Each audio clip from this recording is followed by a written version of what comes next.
আপনার এয়ারটেল সিম থাকলে আপনাকে যদি রিভেরিফিকেশান করতে হয় তাহলে এয়ারটেল এই অ্যাপটা আপনাকে ডাউনলোড করতে হবে। তো দেখুন বন্ধুরা, আপনারা ডাউনলোড কিভাবে করবেন, প্লে স্টোরে আসবেন, প্লে স্টোরে এসে সার্চ অপশানে আসবেন, এখানে লিখবেন এয়ারটেল লিখলেই দেখবেন এয়ারটেল অ্যাপ বলে একটা চলে আসবে। এখানে দেখুন নিচের দিকে আমার যেহেতু ইনস্টল করা আছে সেজন্য ওপেন দেখাচ্ছে। আপনার যদি ইনস্টল না থাকে তো ইনস্টল করে নেবেন। আর আমি ওপেন অপশানে ক্লিক করে আপনাকে দেখাচ্ছি।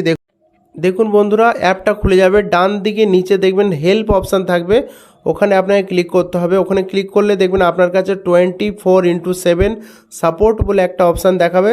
দেখবেন ডান দিকে চার্ট নাও লেখা আছে, আপনাকে চার্ট নাও ক্লিক করতে হবে। দিয়ে দেখবেন নিচের দিকে লেখার অপশান থাকবে, এইখানেই আপনাকে লিখতে হবে KYC রিভেরিফিকেশান পেন্ডিং। ঠিক আছে বন্ধুরা, এখানে আপনাকে টাইপ করতে হবে KYC রিভেরিফিকেশান পেন্ডিং। এই কথাটা লিখলে তবে আপনার কাছে লিঙ্কটা আসবে। দেখুন আমি লিখলাম, দিয়ে ইয়েস প্রসেস মানে ওটাকে লিখলাম। লেখার পরে এখানে দেখুন 3-4খানা অপশান দিয়েছে। 3 নম্বরে যে অপশানটা আছে, আমি যে রিভেরিফিকেশান পেন্ডিং লিখলাম তারপরেই কিন্তু এলো, অন্য কিছু লিখলে আসবে না। তো আপনারা দেখুন 3 নম্বরে কমপ্লিট রিভেরিফিকেশান নাও, ওখানে আপনাকে ক্লিক করতে হবে। তারপর দেখুন একটা লিঙ্ক দেখাচ্ছে, কমপ্লিট ইওর KYC রিভেরিফিকেশান। তারপর দেখুন www দিয়ে লিঙ্ক দিয়েছে, ওই লিঙ্কে আপনাকে ক্লিক করতে হবে। লিঙ্কে ক্লিক করলেই দেখবেন এরকমভাবে লোকেশান অটোমেটিক অন হয়ে যাবে। তারপরে দেখবেন এখানে সবার প্রথমেই মোবাইল নাম্বার লেখার জায়গা খুলবে।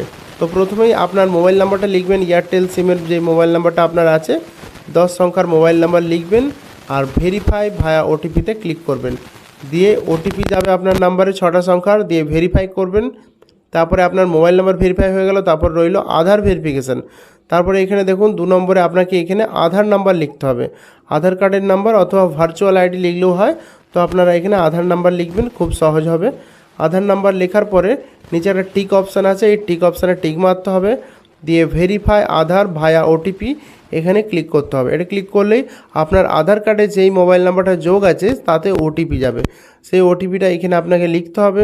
লেখার পরে ভেরিফাই অপশানে ক্লিক করতে হবে।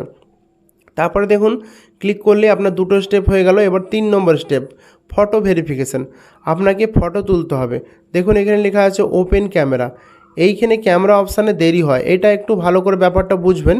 ক্যামেরা অপশানে যখন ক্লিক করবেন ওপেন ক্যামেরা, দেখবেন একটা লেখা আসবে অ্যালাউ বলে, যতগুলো অ্যালাউ আছে করে দেবেন। তারপরে দেখুন এরকমভাবে আমি যেমনভাবে ছবি তুলেছি আপনারা ওরকমভাবে ছবি তুলবেন, লোকেশানটা দেখাবে নিচে, দিয়ে সাবমিট করবেন।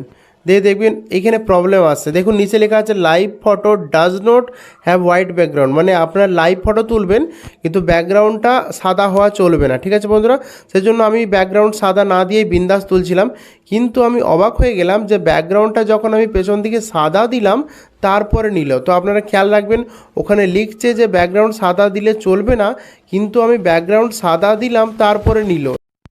দেখবেন লোকেশানটা ওখানে দেখাবে, ভালো করে মুখটা দেখে নেবেন সামনের দিকে সোজা আছে নাকি, তারপরে সাবমিট করবে। দেখুন আমার ফটোটা ভেরিফিকেশান হয়ে গেছে। তারপরে দেখুন ভিডিও অপশান দিয়েছে, ভিডিও ভেরিফিকেশান।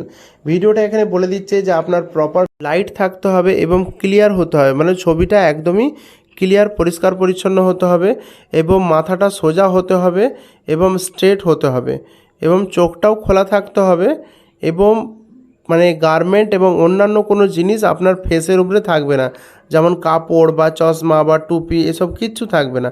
ঠিক আছে বন্ধুরা, এরকম পরিষ্কার থাকবে। ওপেন ক্যামেরায় ক্লিক করবেন, আর এইখানে দেখবেন মাইক্রোফোনের মতো একটা অপশান আসবে, এখানে আপনাকে ওকে করতে হবে। তারপরে দেখবেন বন্ধুরা এখানে একটা লেখা দেখাবে, সেই লেখাটা আপনাকে বলতে হবে যে আমি হচ্ছে আমার নাম কি আর আমার জন্ম তারিখ কী। ঠিক আছে, যে আমি সুরজ শর্মা বলছি, আমার জন্ম তারিখ হচ্ছে এইটা। ঠিক আছে, এরমভাবে বলে শুধু এইটুকু একটা ভিডিও বানাতে হবে যে আমার নাম হচ্ছে এইটা, আমার জন্ম তারিখ এইটা বলে, ওটা রেকর্ডটা সেভ করতে হবে এবং সাবমিট করে দিতে হবে।